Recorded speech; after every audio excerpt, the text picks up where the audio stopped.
The 5 members of the Teleos crew awake from cryosleep in deep space to a communication from Nordham on Earth. The crew, known as GC Humans, consisted of Reginald Linden, Iris Duncan, Dr. Orson, Chris Zimmer, and Emma Anderson. They were all genetically altered by Glenn Crest Labs as embryos to be perfect. The crew receives a welcome message from Nordham, so Emma plays a transmission. Nordham claims to be 3 years older on Earth, while the crew believes only days have passed. He assures them he has no doubts about their ability to retrieve the cargo, and that he will send a live transmission once they arrive. Suddenly, a red alert alarm sounds, and Emma suspects something is wrong. According to Iris, the Atromitos drifts closer to Saturn's moon, Titan, so Reginald begins to issue commands to them to solve the problem. Chris and Emma are trying to land their ship in the Atromitos, and they begin to complete their tasks, eventually solving the problem. Nordham then contacts the crew, telling them that their goal is to rescue the cargo from the abandoned vessel, Atromitos, which is stranded in orbit near Titan. Then, he states that Atromitos is carrying a carbon-fixing catalyst that could restore the Earth's atmosphere, but no one on board survived the ship's attempt to rescue it. Meanwhile, Orson complains that they always fix non-GC people's problems, and Emma agrees. Then, Reginald mentions that the Atromitos have a robot named Lulu, a 320 model. Iris responds that if Lulu is still alive, she will be doing housework and having her memories reviewed to discover what happened to the ship. They all speculate about what is within the Atromitos as they prepare to enter it. As they're about to enter the Atromitos, the code prevents them from entering. Since Chris controls the ship's technology, he enters a new code, and the door unlocks. To the sounds of a death metal band, the group enters the Atromitos. The team faces and battles many mobile defensive turrets and splits up to investigate. Reginald enters a jungle-themed region and meets Lulu 320. When he asks the robot whether there are survivors on board, Lulu answers Travis O'Neill, so everyone all seeks Travis, and eventually, Iris comes across him. Orson observes a compartment where the cargo is supposed to be. However, the cargo is gone. The crew discusses what to do next on the ship. Chris says that he can get the ship fully operational piece by piece. However, Emma says that they should reprogram the communication at the root level. On the other hand, Reginald states that the priority is to find the cargo, but it seems that the cargo tracking system is disabled. The scans have not recognized any cargo or former crew on the ship. The only DNA present is junior engineer Travis O'Neill's. Orson then explains Travis' health, telling them there are nutritional deficiencies and a lack of sleep. Travis' hygiene is also concerning, so Orson shaved his hair and bathed him. In terms of mental health, he suffers from depression, PTSD, and depersonalization disorder. Reginald then introduces himself to Travis but doesn't receive a response. In the next scene, Reginald assigns Iris in charge of getting information from Travis because she has a PhD in psychology. Then, Orson arrives, saying that all of Lulu's memories are erased. Iris then recommends transferring Travis to the recreation room because it has a larger space and refrains from feeling that he's in prison. With that said, Reginald agrees. Iris goes to Travis to talk to him about his life, but he doesn't respond. However, Iris notices that he reacts when she mentions Lulu. Hence, she tells the crew that non-GC humans can develop an emotional attachment to artificial humans, especially with sexual characteristics. So Orson checks Lulu and states that Travis is interested in pubic hairs. Reginald asks him how to use Lulu, and Iris replies to allow Travis to be with her and observes if his behavior changes with Lulu. Suddenly, the power in the ship turns off, and an alarm rings. Iris goes to Travis' room and reports that he escaped, so she looks for him on the ship and sees him in the cargo bay, pointing a gun at her. Iris tries to talk to Travis to get information. However, Reginald arrives, pressuring Travis to pull the trigger, but the rifles have a fingerprint lock on them. Later, Reginald and Iris start arguing because of what happened in the room with Travis. Iris asks Reginald why he interfered as she tried to get information from Travis, to which he replies that he did it to make Travis talk. Meanwhile, Chris and Emma are in a room together, saying that the room has also changed temperature and is boiling, so she takes off her jacket. Chris stares at her, saying nothing. Then, Reginald arrives and asks Chris if there's any debugging in the ship,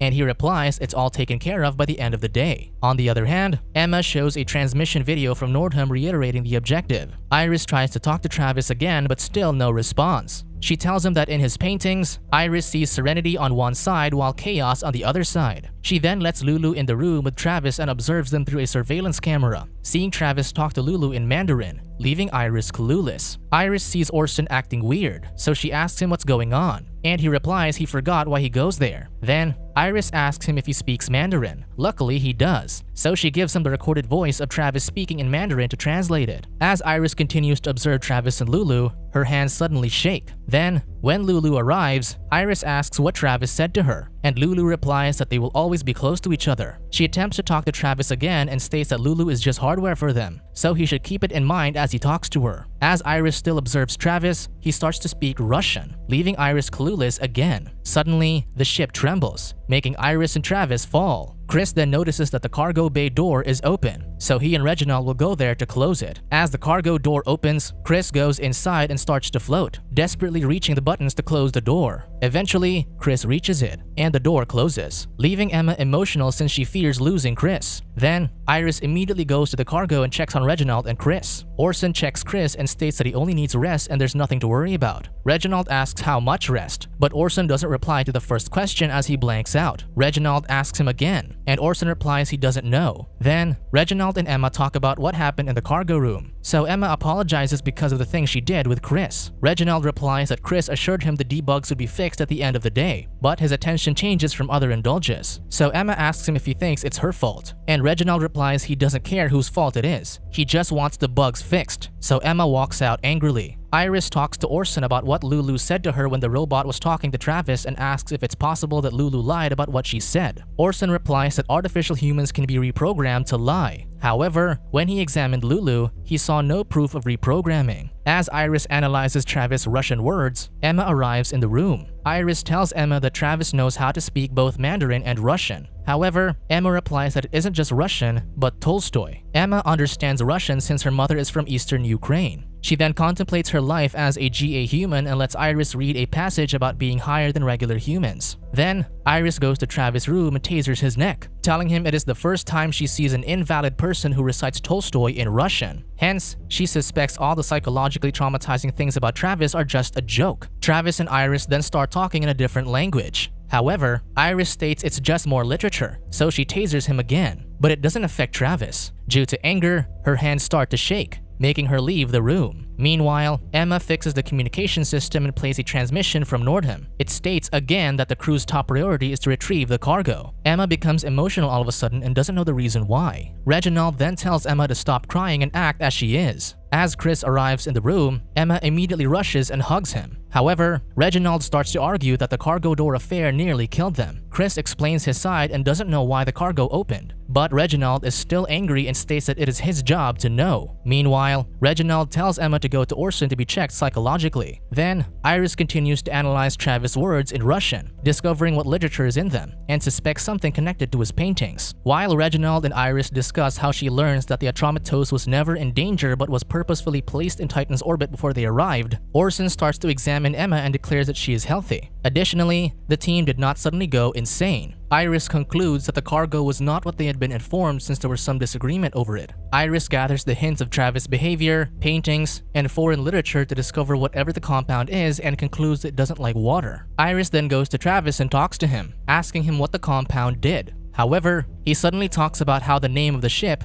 Tullius, means perfect in Greek and is named after its GA human crew. Iris then asks what he presumes their predestination to be, and Travis replies to bring destruction to imperfect people like him. She asks again what the compound did, but he starts to laugh and ignores the question. Then, Iris thinks Travis is the only way to get the cargo, and the information she gathered is helpful. However, they have a different plan to let Travis speak. Forcibly dismantle Lulu in front of him. Iris asks him first where the cargo is, but Travis is not responding. So Iris calls Orson with Lulu. He grabs his axe and cuts Lulu's arm, making Travis angry. Orson continues to dismantle her in different areas of her body. Eventually, Travis gives up the tracking codes for the cargo. Travis starts to talk, stating that he'll repair Lulu in exchange for all the information he knows. Meanwhile, Reginald calls Chris to work but doesn't reply, so he goes to the room where Chris and Emma are in, and sees them half naked. Reginald gets angry with Chris and starts to fight because of his action, so Emma and Orson stop the two from fighting. Then, everyone starts to work again and searches for the information that Travis has given. They seem to find a metal container at the tracking coordinates and plan that Reginald and Chris will go to the landing pod to Titan, while Orson stays with Emma and Iris. In the meantime, Iris arrives at Travis' room with the equipment needed to repair Lulu. Travis tells her that the Atromatose crew learned that the substance could cause mass human slaughter when contaminated by a water supply. Glenn Crest assured them that the spacecraft had a water filtering system to safeguard them when they expressed their worry to Earth. Despite everyone knowing that Glencrest already had a cure, they wished to bring back the illness. The crew was split into two rival factions, one of which sided with the corporation and the other of which opposed returning the compound to Earth. Travis states that, in an effort to preserve himself, he killed every survivor of the ship's civil war. As Iris leaves the room, Travis starts to repair Lulu.